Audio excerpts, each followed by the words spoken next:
Hello everyone, so today I'm going to show you how to use the RetroArch menu for RetrOrangePi.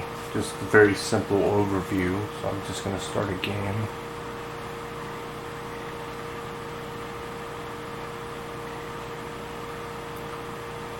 And when you're in the game, you just press the hot key and triangle. Hello! Like that to get to the retro. It's kind of like the same thing for Retropie. You just press the hotkey and triangle to get to the same, to get to the RetroArch screen, like here. And you could make a lot of custom adjustments here. Go to options. You could change the resolution to what you want. Change the CPU core. I'll just leave it at default because I'm getting pretty good results with this. I'm going to press X to get out of here. You can go to the controls here and change the controls for your game. I already switched it to what I wanted, so I don't have to switch anything. But if you want to make changes, you can make it here. You can make the changes here if you want.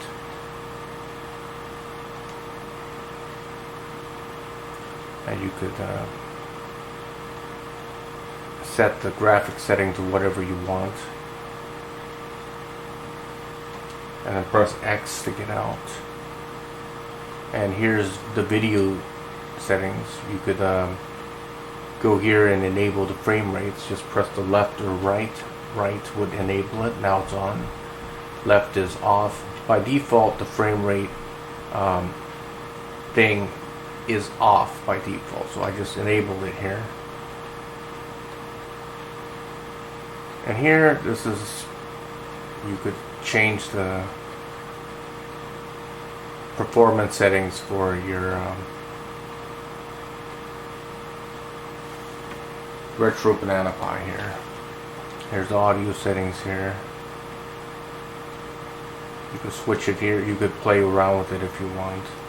The input settings.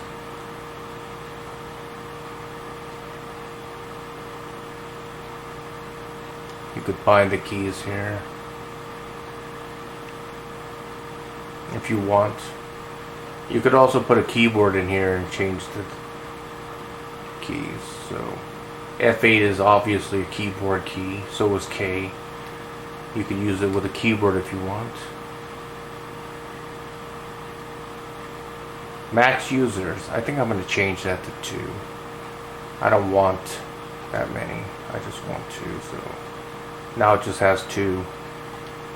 And let's say I've finished changing everything here. There's other stuff. This is a history or something of which ROMs that I ran for the N64.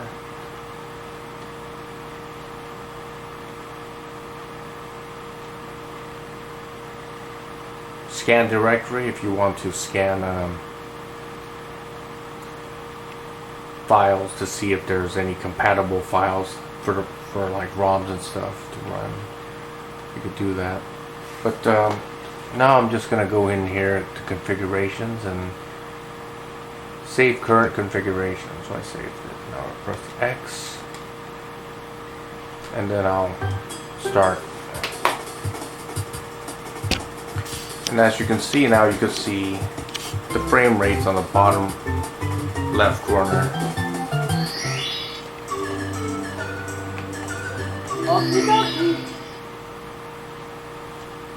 So let me get out of here. So it's hot button and start to get out.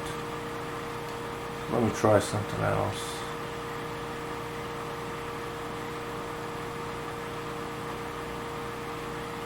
You could also get to the thing here on Retropie. So to get out of here, you just press X, gets you to this screen. So you go here, press O, or the action button, you get here, you go to Retropie, and then you could also change the settings here. This is the global settings for Retropie.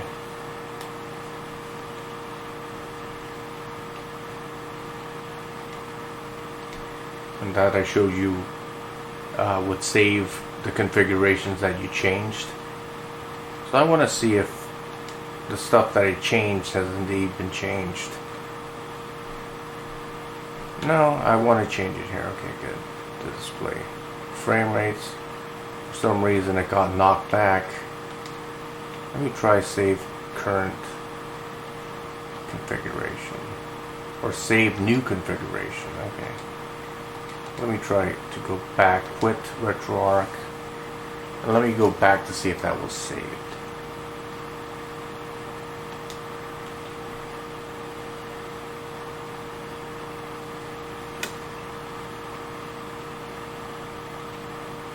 Video. Okay, now we'll save. Good.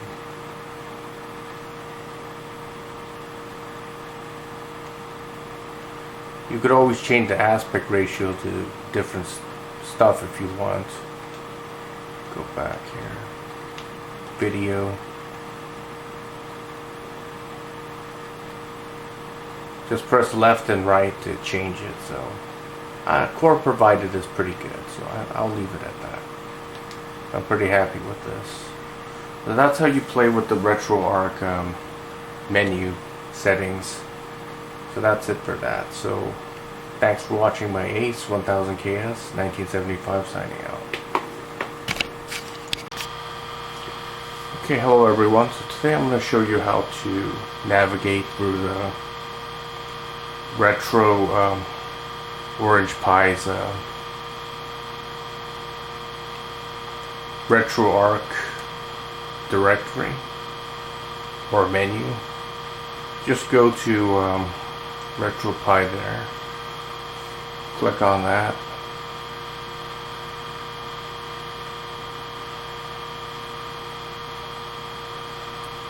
Here you can change the settings. So you can go to inputs and change the control settings for the controller. So max users, I want just 2. Here you could bind the controls. You could use the analog control. So I like to use left analog, so the left part of the analog stick. And this is the controller that I have, which is a PlayStation 3 controller.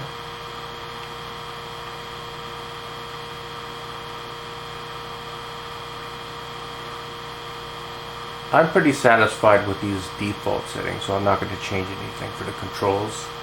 I'm going to press X and go here, and let me see something else. Video. I'm going to enable display frame rate. Before it was not enabled. You just use the D-pad, left or right. Left is off, right is on. So I want it on. Show frame rate count on FPS. You could put no or yes. Frame rate count, I don't care about the count. I just care about the frame rate. So just go here and go to configuration. Save new configuration. Let me see if that was saved or not. So I'm going to go back to quit RetroArch. Go back to RetroArch.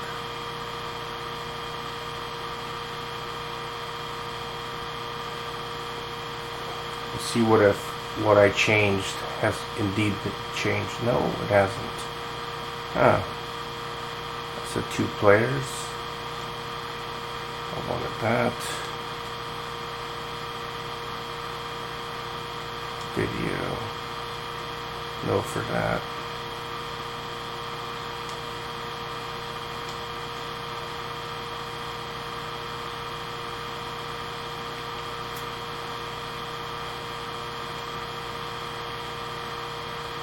Let me quit. And then go back. See if that was changed or not.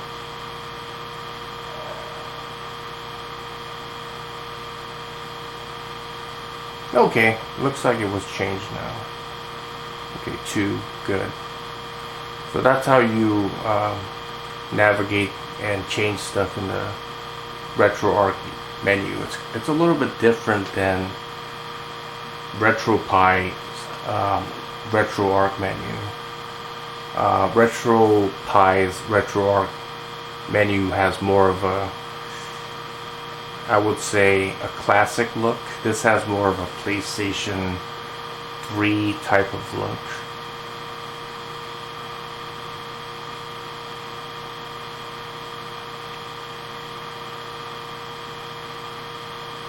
Yeah, it does have a PlayStation 3 type of look. And right here, this shows the history of the different ROMs that I ran so far. I don't know what that is. Never tried NetPlay. Scan directory, I haven't tried that. So the most important parts are located in that gearbox. And there, that thing right there, that's about it.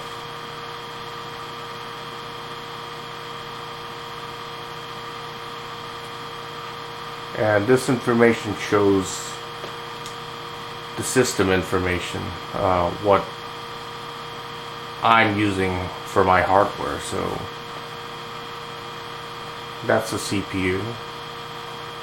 CPU has 4 cores, that's correct.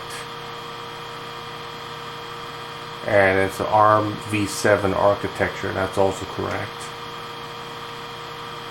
I think it's using a 32-bit operating system. It shows the type of controller that I'm using. The operating system is Linux version 3.4. I think it's a version of I forgot what it was called. The operating system is some version of Linux, I forgot, but I'll put it in the subtitles. So this is the memory that's in it. So memory in megabytes is 143 megabytes out of 494 megabytes. That's because some of it is being used for the video as well. And this system only has 512 megabytes because it's a Banana Pi M20. Just leave everything here on default. I didn't change anything here.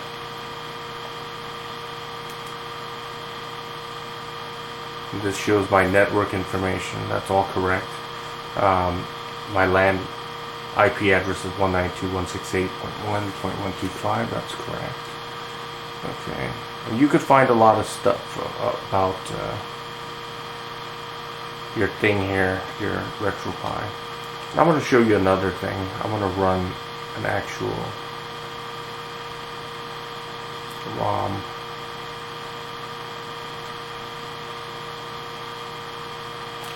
Okay.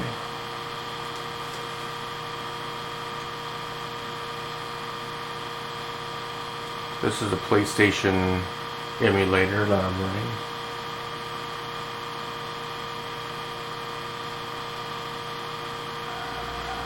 I'm going to go into the menu, do something else. There's something called disk control. So what this is for is if you have to change the disk, like Win Commander 3 uses multiple optical disks, and I think it has 4 optical disks, so it's going to ask you to change the disk. So the way you can change it is you go here to disk control and you eject the disk,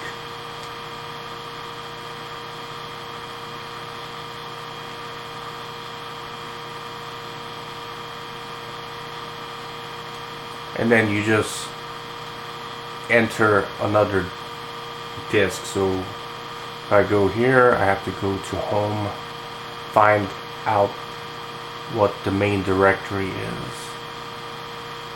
I think it's root. No.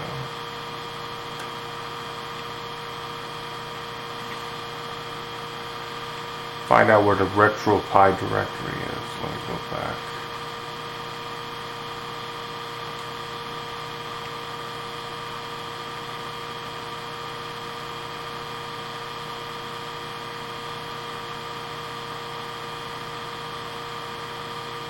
Let me go here.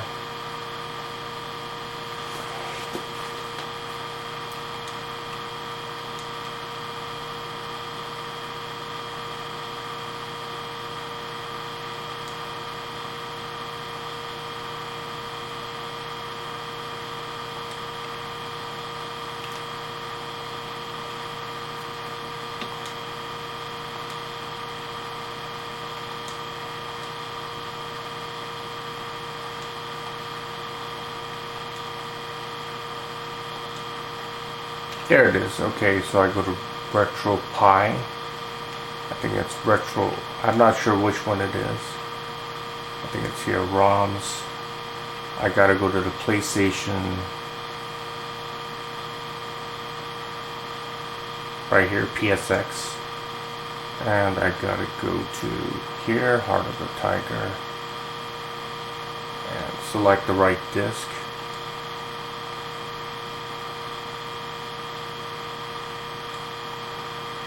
That's it.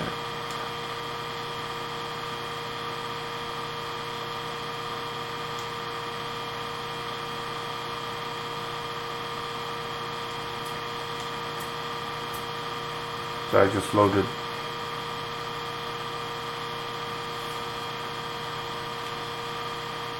another disk.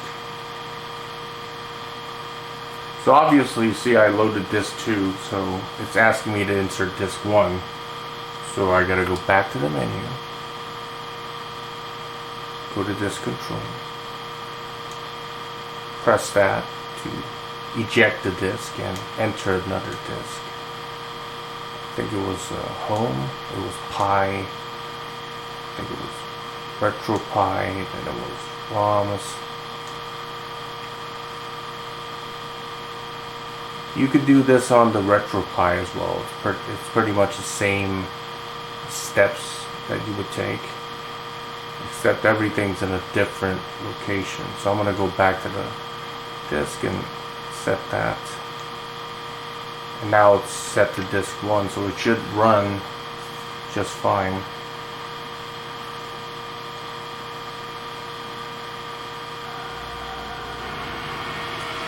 The disk 1 is a disk that it starts the game in, so now it's working.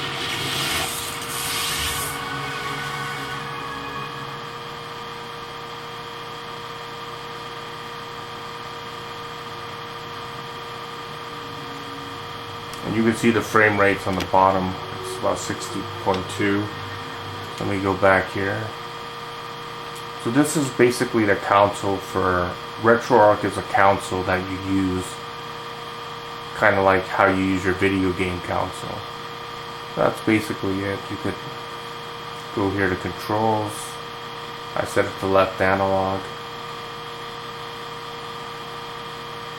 You press X and you can get to this part. And same thing, show frame count. I'm going to put no here. I'm going to go to configuration, save new. And now I don't see that frame count. Let me get out of here. So it's hot button and start to get out. And that's basically it. And you have to know how to use RetroArch basically. And I'm going to show you another thing. I forgot one more thing in video.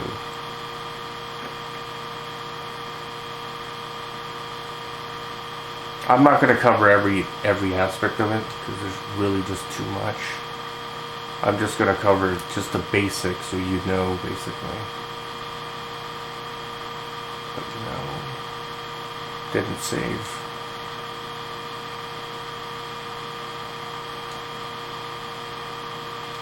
Okay, so it said it's saved. So you go to video. You could also change the aspect ratio here to whatever you want, but it's recommended that you just select core provided.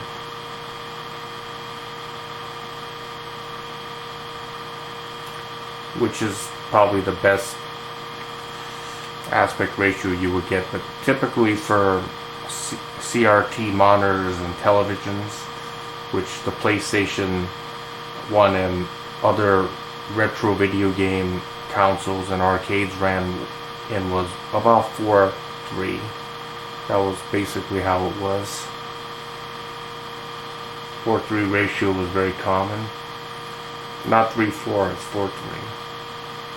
Like that. That was a common setting. So, but core provided is good. You could change a custom aspect ratio here if you want. A lot of other things you could do. I'm gonna see if this was saved. I'm gonna go to Quit Retroarch. Run this again. See if what I put in was saved or not.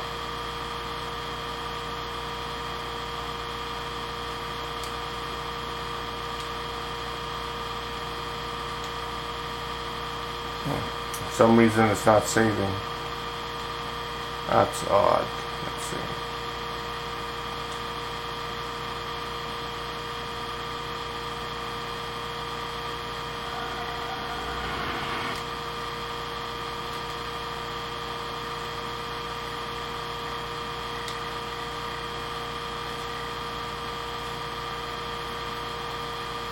So when I went to Retropie and Retroarch, that's global settings. This is not global settings. Okay, for some reason it was.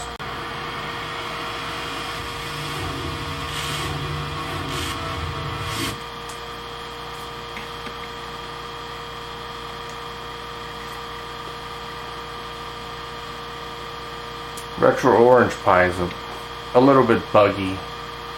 It's not perfect. Okay, frames are still showing. Okay, that's fine. I really don't care. That's.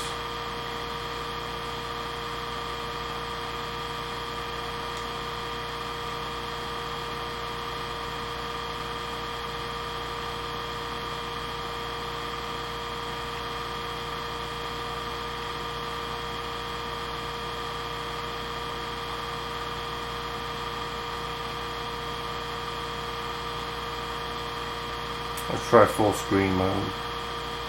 See what the difference is.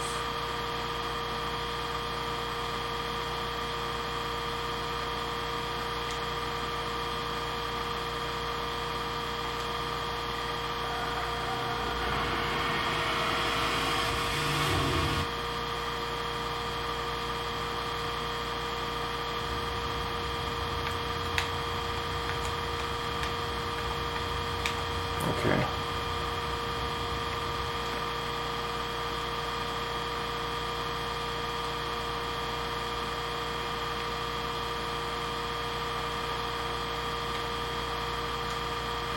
Put RetroArch there.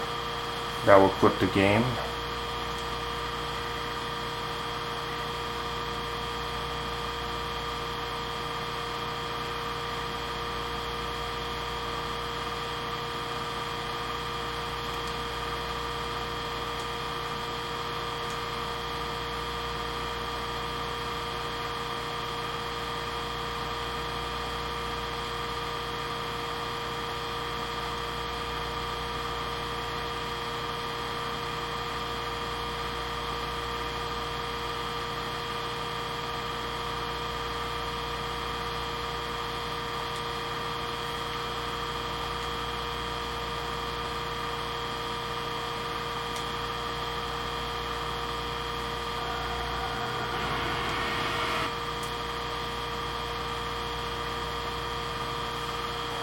Okay, so this is how you just change the stuff here. So if you want, you could change the settings in RetroArch menu. If it doesn't save, you just do it manually like that. So that's it. So anyway, thanks for watching. By Ace 1000KS 1975 signing out.